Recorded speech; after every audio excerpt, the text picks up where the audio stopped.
Self-abandonment stops progression. I'm Nicholeen Peck, and I teach all about self-government. Usually, we look at the principle of self-government through the parenting lens, but today we're just going to take a general view of what self-government looks like when we're talking about ourselves.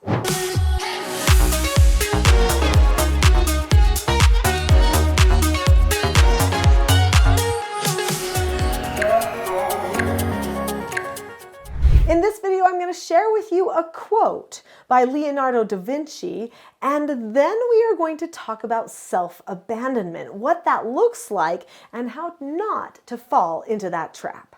Leonardo da Vinci said, "The height of a man's success is gauged by his self-mastery, the depth of his failure by his self-abandonment." What this means is the more that you abandon yourself, the more of a failure you are. Have you ever heard that term that people will say, "Oh, he's really let himself go"? That means self-abandonment. He has abandoned himself. He has needs. His body has needs. His brain has needs. His spirit has needs. We all have needs, things that need to be accomplished. We have to make sure that we master ourselves and make sure those needs are met. And if we don't meet those needs, then we are abandoning ourselves. If we just let ourselves go with the tide, whether it relates to health, whether it relates to nutrition, or maybe even our mental health or our relationships, there are a lot of ways that a person can let themselves go. That's what Da Vinci's talking about. He's like, don't let yourself go. The more that you let yourself go, the more unrefined you become, the less self-controlled you are, the more of a failure you are. I know there are many people that think the recipe to success is not having to do anything and having everything happen for you, and basically self-abandonment. That's not the recipe for success. Da Vinci knew that. He was highly successful. He made a mark on the world that hardly any other humans can rival in the artistic and scientific sense. Of his day, he was the master of the day. Everyone wanted to exploit him because of the type of man he was, but he did not ever self-abandon. Well, maybe I can't say that full knowing. There might have been a time when he did, which is why he learned the lesson. But what he is saying is we've got to keep track of ourselves. When you keep track of yourselves, that means you deliberately make a plan and you check up on yourself to see how you're doing with follow-through of that plan. So we're going to talk about what type of a plan that you can make for yourself so that you don't fall into self-abandonment. And it's going to involve a key skill. But before we do that, click that subscribe button. There are so many people that watch this channel and never think to subscribe. If you subscribe, you'll see more great content like this. Subscribe now. So how do we not self-abandon? We self-correct. So I teach parenting all over the world. I'm known for that. I've got books and courses where I teach people how to correct their children lovingly, with compassion, with connection, with understanding. This is something that people get so excited about. They don't necessarily still want to self-correct themselves. That feels a little painful. I teach them the 4 skills of self-government that are the 4 basic skills that all people need. In fact, these are just adult skills, but we teach them to children. They are following instructions, accepting no answers and criticism, accepting consequences, and disagreeing appropriately. Accepting consequences. You know, a person cannot learn self-government unless they get the opportunity to accept their own consequences. So how do you create a consequence system for yourself? And really, Nicholeen, who actually does this?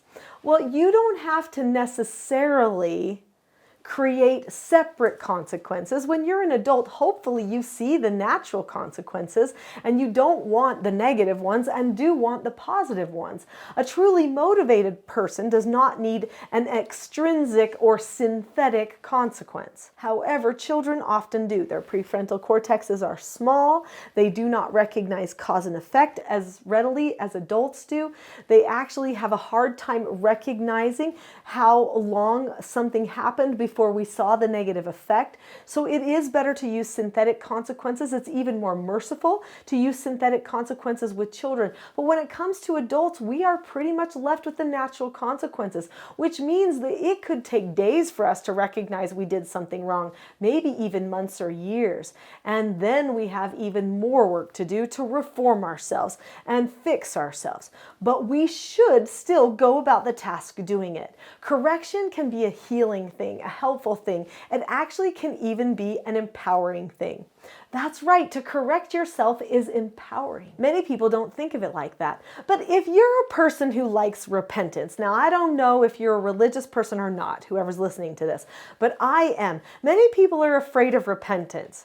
But think of how good you feel after. Why is it that Catholics have confession, where they go and they confess their sins? Of course they want to be right before God, but they feel better after they've told someone what they did.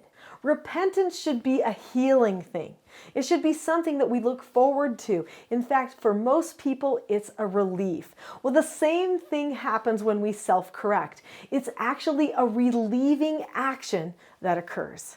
If we give in to self-abandonment, then we stop our progression. But if we correct ourselves, then we keep our progression going. We keep moving forward. This is exactly what we want to do. So how do you self-correct? Well, the first thing that you do is you recognize when something happened, okay? So something happened. I took an action, or I noticed something. Maybe there's mildew in the shower or something like that. So then I'm going to say to myself, okay, I see mildew in the shower. Let's analyze this. So that is the first step of a correction, is to analyze, to start telling a story, to describe. Let's see, right now I'm seeing mildew in the shower. Let's see, when was the last time that I cleaned the shower? Or how old is the grout in this shower? Okay, this is just one little thing. It's a very extrinsic thing.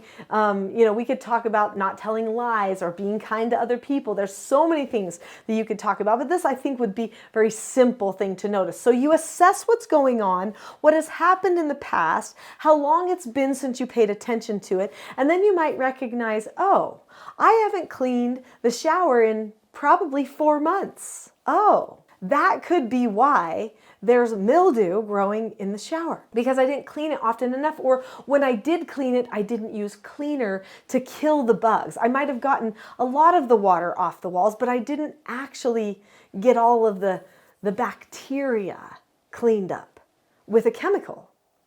Now that I've done that, it's going to take more work. So that's step number 2, the rationale. Well, since I didn't do it the right way before, or because I waited for so long, now it's going to take me longer to clean this. I might even have to replace the grout. So there's your rationale. There's your reason why you should care. It should speak to your heart so that it doesn't happen again. Then you tell yourself, step number 3, what you should do instead.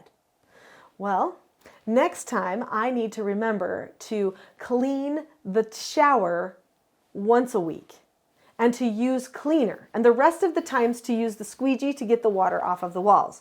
I need to pay more attention to cleaning this up. In fact, I might need a system for it. And if you create yourself a system, then you're going to pick a key time when you always do the cleaning. Maybe every Saturday after you've slept in, you spray the walls in the shower before you turn the shower on. You let it all drip down. You might even scrub it a little bit. Then you turn on the shower and finish your shower, because you know you're going to shower on Saturday morning. That is your system. You might have to create a new habit. But do you see the correction that happened there? You recognize, this is what happened. It was my fault. I should have done something different. This is the negative consequence that I'm going to have to accept.